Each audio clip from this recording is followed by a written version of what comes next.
In reality, banking is a massive, dynamic factory where money never stops moving.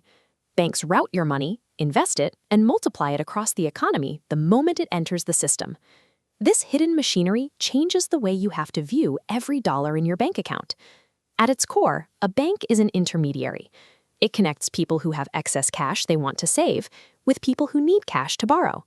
Historically, this happened at a teller cage, the physical interface where savers handed over their currency. But this creates a paradox. If the bank gives your $100 to a borrower for a new car, how can you still swipe your debit card for a coffee? A bank's fundamental purpose is balancing this exact paradox, providing you with on-demand access to cash while simultaneously lending that same cash out to someone else. Banks generate profit through a mechanism called net interest margin, the spread between two different interest rates. This chart shows the math. The bank pays savers a low percentage for the use of their cash, while charging borrowers a much higher percentage. The bank keeps the difference. This revenue engine pays for the bank's operations, its technology, and its shareholder profits. Banks operate as highly calibrated businesses that sell the utility of money. To keep this system running, banks use fractional reserve banking. This legal framework allows them to hold back only a small percentage of their total cash. This balance sheet shows a $1,000 deposit into First Bank. Initially, the bank holds the entire $1,000 in its reserves. In the middle diagram, the bank keeps a 20% fraction, $200, and lends out the remaining $800. The total money supply has now increased to $1,800. The multiplier effect compounds as that $800 is deposited into a second bank, which then lends out another fraction. This single chain of events has already driven the total money supply to $2,440.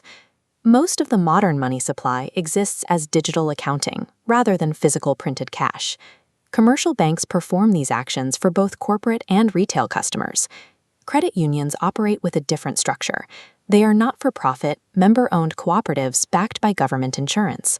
Investment banks focus on raising corporate capital and trading securities rather than handling everyday retail deposits.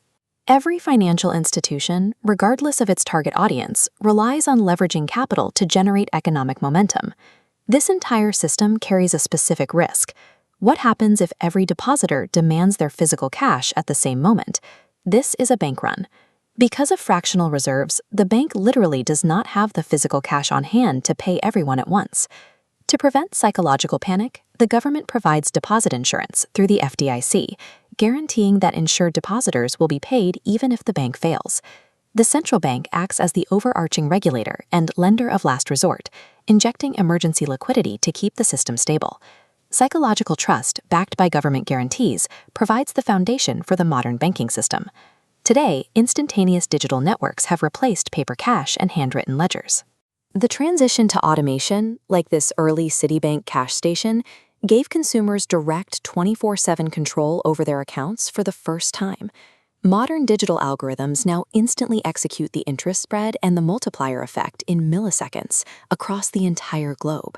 Your banking app is an active control panel, tapping into a massive, interconnected global financial engine.